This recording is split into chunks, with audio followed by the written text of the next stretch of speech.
Continuamos con la segunda parte de Historia Segundo. Vamos a dar pase para que entren los alumnos.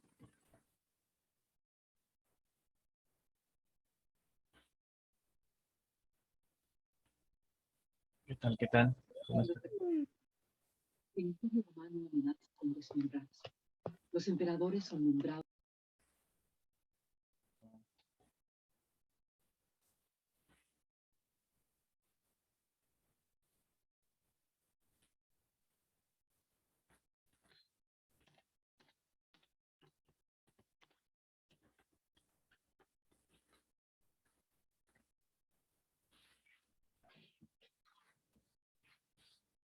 ¿Cómo están, chicos?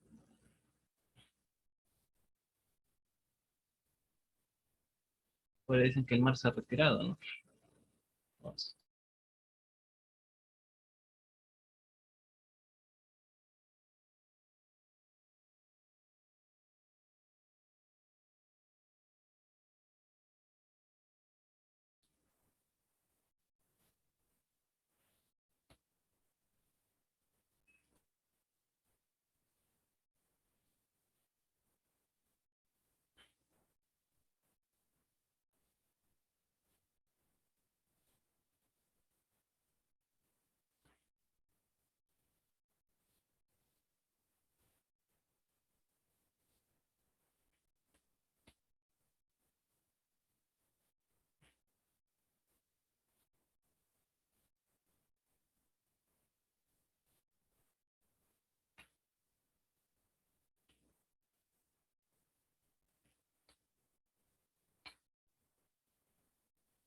Ya, a ver, vamos a acabar con los viajes de Pizarro.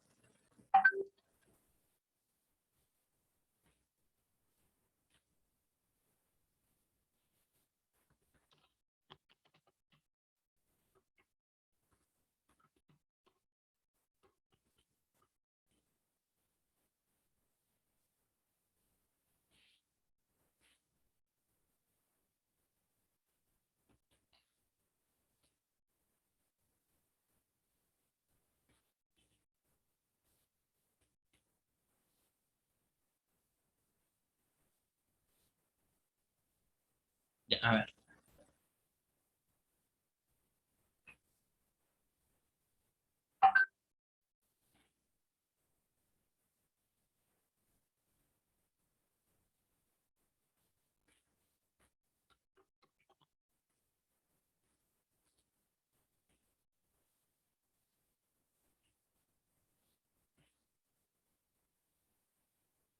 El tercer viaje, ¿no? Invasión y conquista. Pizarro partió el 20 de enero de 1531, fiesta de San Sebastián. ¿Y cómo se llevó a cabo la captura de Atahualpa? Es la gran pregunta, ¿no? A ver. De Piura, Pizarro partió a Cajamarca, llegando el 15 de noviembre de 1532, y acto seguido envió una comitiva integrando por Hernando de Soto y Hernando Pizarro a invitar a Atahualpa, que se encontraba en los baños de Inca Ocuñó. El encuentro se llevó a cabo el 16 de noviembre de 1532 en la plaza de armas donde Pizarro había preparado la celada. El padre dominico Vicente de Valverde leyó el requerimiento y luego le entregó el evangelio a Atahualpa, quien lo arrojó al suelo. Se inició el ataque. Pizarro capturó a Atahualpa mientras Miguel de Estete le arrebató la Mascaipacha. ¿Y por qué? A ver.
A ver, la captura de Atahualpa, ¿no?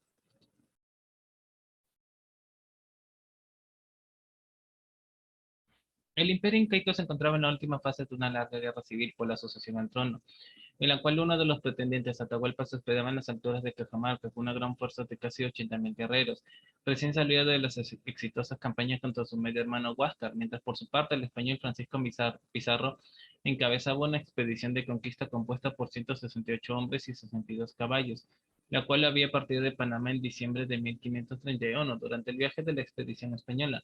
Atahualpa envió varios mensajeros con regalos para los españoles, algunos de ellos de oro, lo cual aumentó las esperanzas de Pizarro de hallar grandes tesoros. Sin embargo, cuando Pizarro llegó a Cajamarca, ésta se encontraba desierta y se le informó que el ejército de Atahualpa, alrededor de 30.000 hombres, se encontraban acampados por las afueras de la ciudad, en Pultumarca, hoy llamado Baños de los Incas, preparándose para viajar al Cusco, donde sus generales acababan de capturar a Huáscar y derrotar a su ejército. Atahualpa, a diferencia de Moctezuma en México, sabía muy bien que estos hombres no eran dioses ni sus representantes en absoluto. La información le había llegado, pues, gracias a sus espías. Según fuentes españolas, planeaba reclutar a algunos de los conquistadores para robar armas y caballos. Luego ejecutaría a otros a voluntad. Francisco Pizarro encomendó a Hernando de Soto la misión de ir donde el Inca para invitarle a que viniera a cenar con él en Cajamarca. Pizarro fue muy insistente en el sentido de la que invitación debía ser transmitida de manera cortés y pacífica. Para evitar malentendidos, solo partió acompañado de 20 jinetes, entre los que se encontraba Diego García de Paredes. Cuando la avanzadilla se hallaba ya medio camino, Pizarro, viéndose desde lo alto de una de las torres que Cajamarca las numerosas tiendas de campaña que conformaban el campamento del Inca, temía que sus hombres pudieran sufrir una emboscada y envió a su hermano Hernando Pizarro con otros 20 encabalgados más.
A ver, ¿no? La visita a Pultumarca. Soto y sus hombres llegaron a Pultumarca a través de una calzada de piedra que corría entre dos canales de agua y terminaba en un río, a partir del cual comenzaba el campamento del Inca, mientras que Hernando Pizarro y su grupo iban ya casi al alcance de Soto. Este llevaba al intérprete Felipillo de Tumbes, mientras que Hernando Pizarro llevaba al intérprete Martinillo, el sobrino del curaca Maizavilca de Poechos. El Inca descansaba en su palacete situado en medio de un pradillo, situado un poco más atrás del campamento Inca. Unos 400 guerreros incas desplegados en el pradillo custodiaban la residencia de Atahualpa. Soto y sus hombres, después de cruzar el campamento, llegaron ante la puerta del palacete y sin bajar de sus caballos enviaron a Felipillo para que solicitase la presencia del Inca. Un orejón, un noble inca, fue donde su señor con el mensaje y los españoles quedaron a la espera de alguna respuesta. Sin embargo, transcurrió el tiempo sin que nadie saliera dando una respuesta. Y en eso llegó Hernando Pizarro junto con 4 españoles, todos a caballo. El resto de los jinetes se había quedado en las puertas del campamento a la expectativa de lo que sucediera. Sin bajarse del animal, Pizarro se dirigió a Soto preguntándole por motivo de su demora, a lo que éste respondió: aquí me tienen diciendo ya sale Atahualpa y no sale. Hernando Pizarro, muy molesto, le ordenó a Martinillo que llamara al Inca, pero como nadie salía, se encolerizó y aún más dijo: decile al perro que salga. Sí, así le dijo. O sea, digamos, Hernando de Soto estaba esperando que el Inca salga, pero no me interesa. ¿Quién será ese? Así le dijo, ¿no? Más o menos así podemos interpretarlo, ¿no? Tras el agravio de Hernando Pizarro, el orejón Si- Siquinchara salió del palacete a observar la situación y luego volvió al interior, informando a Atahualpa que se hallaba fuera el mismo español que lo había descalabrado en Puechos, sede del curacazo de Maizavil Tempiura.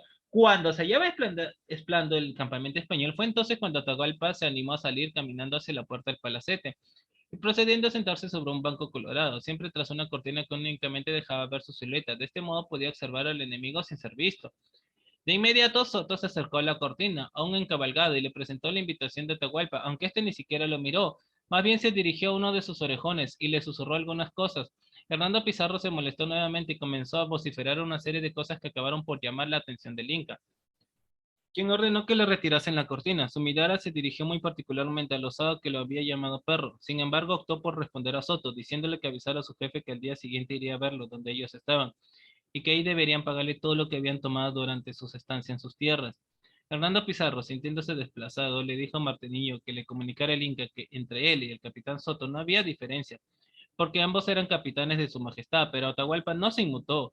Mientras cogía dos vasos de oro llenos de licor de maíz que les alcanzaron dos mujeres, sin embargo, Soto le comentó al Inca que su compañero era hermano del gobernador. El Inca siguió mostrándose indiferente ante Hernando Pizarro, pero finalmente se dirigió a él entablándose un diálogo durante el cual el español se jactó de la superioridad bélica de sus hombres.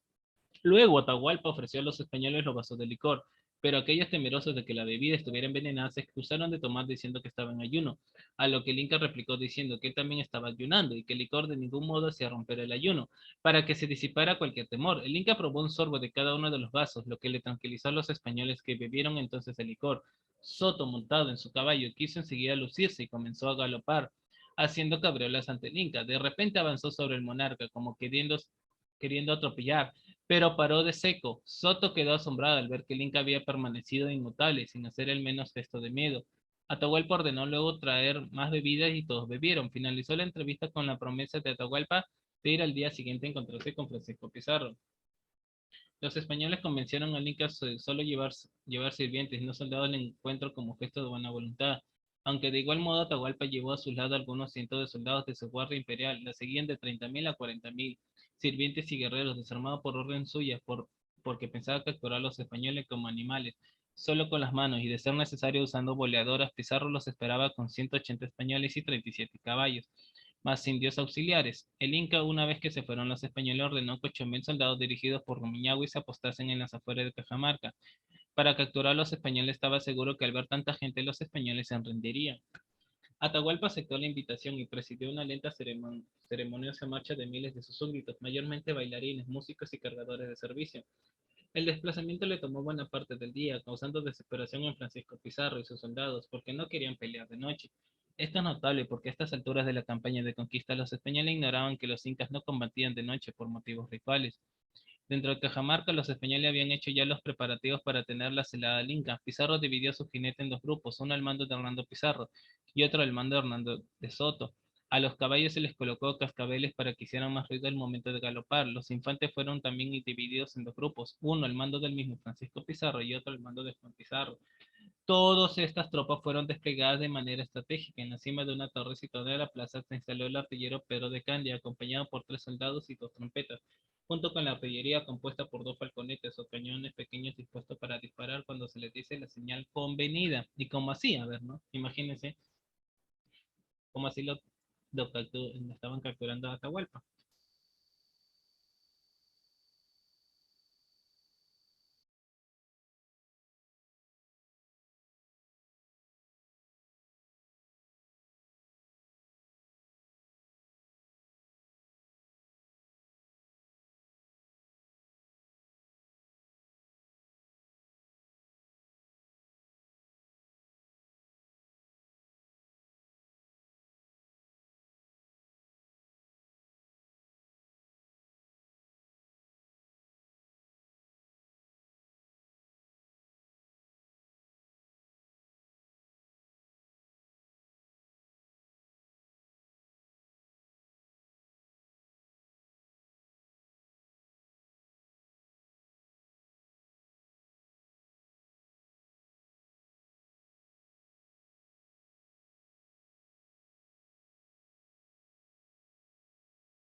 Escondidos dentro de la ciudad, las tropas españolas presenciaron el ingreso del Inca a la Plaza Mayor, ya cerca de la hora del crepúsculo. Atahualpa cometió el error de subestimar el peligro que el pequeño grupo de españoles representaba, por más exóticos que fueran sus vestimentas y armamentos, y acudió escoltado únicamente por un grupo entre 3.000 y 6.000 servidores, mientras que el resto de su ejército quedó fuera de la muralla de la ciudad, delante de la portada de Levante. Los asistentes de Atahualpa estaban lujosamente vestidos, con lo que aparentemente eran vestimentas ceremoniales. Muchos llevaban discos de oro o plata en la cabeza, y la fiesta principal estaba precedida por un grupo con libres de colores a cuadros, que cantaba mientras barría la calzada frente a Atahualpa. El Inca mismo fue transportado en una litera forrada con plumas de oro y parcialmente cubierta de plata, transportada por 80 cortesanos incas de alto rango, vestidos de azul vivo. Detrás de Atahualpa venían otras dos literas, donde iban dos personajes importantes del imperio. Uno de ellos era el Chincha y Capa, el gran señor de Chincha, y el otro probablemente era el Chimucapa, o gran señor de los Chimúes. Otros dicen que era el señor de Cajamarca. La intención de Atahualpa parece haber sido impresionar a la pequeña fuerza española con esta exhibición de esplendor, y no tenía anticipación de un ataque. El Inca, cargado en andas, se condujo hasta el centro de la plaza, donde ordenó a sus portadores que se detuvieran. Se sorprendió al no ver a ningún español y preguntó a su espía Quinchara dónde estaban todos ellos. Algunos de sus capitanes le respondieron que los españoles estaban escondidos de miedo. De pronto avanzó hacia Atahualpa, un hombre bárbaro y vestido con hábito blanco y negro. Era el fraile Vicente de Valverde, acompañado de un intérprete indígena. Felipillo, según cronistas como Ciesa y Garcilaso Martinilla, según soldado cronista Pedro Pizarro y Miguel Estete, testigos de los hechos. Y el soldado español Hernando de Aldana, el único huésped de Hispania que entendía ligeramente el idioma de los incas. Valverde, portando una cruz y un breviario, iniciando el llamado requerimiento, ordenando a Atahualpa que renunciara a su religión pagana y que aceptara en cambio el catolicismo como su fe y a Carlos I de España como su soberano. Atahualpa se sintió insultado y confundió por esta demanda de los españoles, si bien seguramente Atahualpa no tenía intenciones de acceder a las demandas de los españoles. Según las crónicas del Inca Garcilaso de la Vega, el Inca intentó algún tipo de discusión sobre la fe de los españoles y su rey, pero los hombres de Pizarro se comenzaron a poner impacientes. ¿Por qué? Porque digamos, a ver, póngase a pensar que alguno de ustedes le obliguen, cambia tú esto, tu forma de vivir por esta vida. ¿Aceptarías? ¿Sí o no? Porque digamos acá Atahualpa le obligaron a que se cambie de religión, a imponer otras cosas.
Factura. El Inca notó que el Valverde miraba su breviario antes de pronunciar las frases del requerimiento y con curiosidad se la pidió. Algunas representaciones decoran aún más esta escena y describen que el fraile Valverde comenzó su discurso con las palabras: escucha la palabra de Dios. Cuando Atahualpa interrumpió al coro y le preguntó irritado de dónde venía la palabra de Dios, Valverde le entregó su breviario. Como Atahualpa desconocía la escritura, cogió el libro, lo revisó y se lo acercó al oído, indignándose porque no oía la palabra, anunciaba ni sentía que este objeto fuera así de poderoso, por lo que lanzó muy lejos con furia, gritando que no se sometería ante nadie por ser hijo del sol, y que no conocía la religión de la que el cura le hablaba. Asimismo exigió que los españoles pagaran los desmanes que habían cometido desde su llegada a suelo de su reino. El cronista y testigo presencial Pedro Pizarro narra la escena, bueno, el sacerdote tenía en sus manos un breviario del cual leía lo que predicaba. Atabalipa lo quiso y se lo dio cerrado. Cuando tuvo en sus manos no supo cómo abrirlo, lo tiró al suelo. Llamó a Aldana para que viniera y le diera su espalda. Aldana lo sacó y lo mostró, pero no quiso renunciar él. Atahualpa entonces dijo que eran ladrones y que los mataría a todos. Cuando el cura oyó esto, se dio la vuelta e informó al marqués de lo sucedido. Martiniño recogió el libro y lo alcanzó a Valverde, quien corrió hacia donde Pizarro gritándole: ¿Qué hace vuestra merced? Que Atahualpa está hecho por un Lucifer.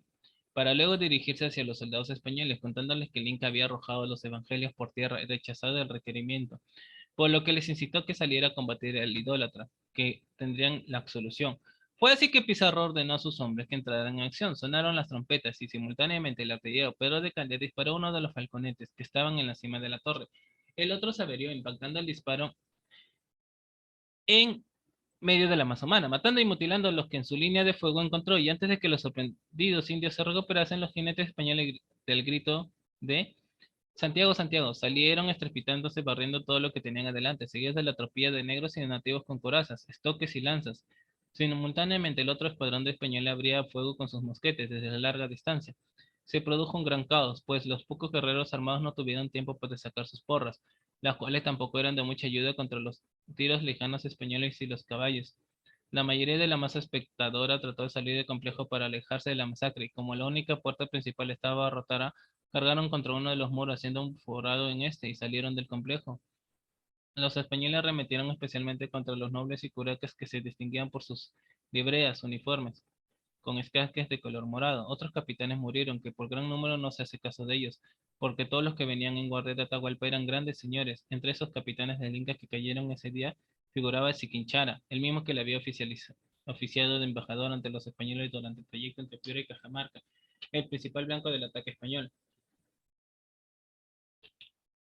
Era Atahualpa y sus comandantes. Pizarro se dirigió a caballo hacia donde estaba Atahualpa, pero el Inca no se movió. Los españoles cortaron las manos o brazos a los asistentes que se portaban la litera de Atahualpa para obligarlos a dejarlas caer y poder alcanzarlos. Los españoles estaban sorprendidos porque los asistentes, ignorando sus tutelas y con sus miembros todavía sanos, sostuvieron la litera hasta que varios de ellos fueron matados y la litera volcó. Atahualpa permaneció sentado en la litera mientras que un gran número de asistentes se apresuraron a colocarle entre la litera y los españoles, dejando que los infantes lo mataran, mientras Juan Pizarro y los suyos cercaban al señor de Chincha y lo mataban en su litera. Francisco Pizarro cabalgó entre ellos hasta donde un soldado español que de pie había extraído a Atahualpa de la litera, mientras que sucedía esto, otros soldados también alcanzaron la litera, y uno de ellos intentó matar a Atahualpa. Reconociendo el valor del Inca como prisionero, Pizarro se interpuso a tiempo, gritando que nadie hiera al indio, so pena de la vida. Se dice que ese forcejeo, el mismo Pizarro sufrió una herida en la mano. La fuerza principal de Atahualpa, el mando de Rumiñahui, que había conservado sus armas pero permanecía alrededor de un cuarto de legua, fuera de Cajamarca, se dispersó en confusión cuando los sobrevivientes de los que habían acompañado al Inca huyeron de la plaza, derribando los muros de la ciudad. Los guerreros de Atahualpa eran veteranos de sus recientes campañas contra Huasca y constituían el núcleo profesional del ejército inca, guerreros experimentados que superaban en número a los españoles más de 45 a 1, 8.168. Sin embargo, el impacto del ataque español, junto con el significado espiritual de perder al Inca y a la mayoría de sus comandantes en un solo golpe, aparentemente destrozó la moral del ejército, aterrorizando sus filas e iniciando una derrota masiva. No hay evidencia de que alguna de las principales fuerzas inca intentaran enfrentarse a los españoles en Cajamarca después del éxito de la emboscada inicial. Como resultado del encuentro, entre 4.000 a 5.000 personas murieron, entre sirvientes y guardias atahualpistas, junto a terceros que allí se encontraban como los pobladores de Cajamarca y varios orejones huascaristas enviados con ofrecimiento de parte del Inca cautivo. Otros 7.000 fueron heridos o capturados según los cronistas. Los españoles tuvieron solo un muerto, un esclavo negro, y varios heridos. La esposa de Atahualpa, Kurishimai Okyo, que por entonces tendría entre 13 y 15 años de edad, estaba con el ejército y acompañó a Atahualpa mientras estuvo prisionero. Después de su ejecución fue llevada al Cusco y adoptó el nombre de Doña Angelina. Hacia 1538 era la concubina de Francisco Pizarro, con quien tuvo dos hijos, Juan y Francisco, después de que Pizarro fuera asesinado en 1541. Ella se casó con el intérprete Juan de Ventazo, quien escribió posteriormente Suma y Narración de los Incas, cuya es la primera cumbre de la historia de los incas hasta la llegada de los españoles, y la segunda parte abarca de la conquista hasta 1557. Principalmente desde el punto de vista de los incas, se incluyen menciones y entrevistas con guardias del Inca que se encontraban cerca de la litera de Atahualpa, cuando fue capturado. Hasta 1987 solo se conocían los primeros 18 capítulos de la primera parte. Hasta que 1987 se encontró y publicó el manuscrito completo. Y bueno, vamos a creo que pasar a las preguntas ya.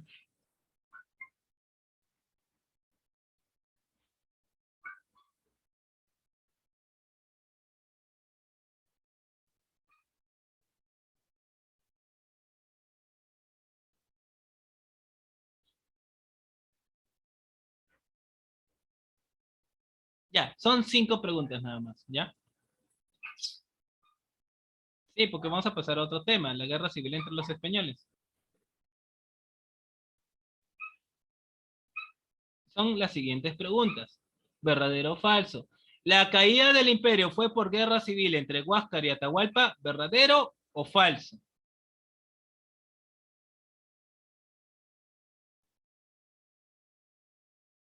¿Es verdadero que Dios ayudó a los españoles en la conquista? ¿Verdadero o falso? Vayan respondiendo, por favor. Todas las actividades se hacen, digamos, de manera digital o manera escrita. Ya sea, digamos, en cuaderno, o si no, digamos, pueden presentarlo de manera digital. No hay ningún problema por ello.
A ver, tercero. ¿La resistencia inca fue un fracaso? Esa pregunta se contesta sola. ¿La conquista española recibió apoyo de un grupo de indios resentidos? La verdad que sí, digamos. ¿Ustedes pensaron que en el Tahuantinsuyo todo era felicidad? ¿Ustedes creen que los chachapoyas nomás no ayudaron? También ayudaron, digamos, a abolir el Tahuantinsuyo. ¿Con la fundación de ciudades se consolida la conquista? No, todavía. ¿Cuál era la situación del Tahuantinsuyo antes de la conquista? A ver, vayan respondiendo esas preguntas, por favor. Las 5 primeras son de verdadero o falso. Y de ahí las siguientes son para, digamos, ustedes dar su opinión. Su opinión y todo lo que han entendido hasta el momento.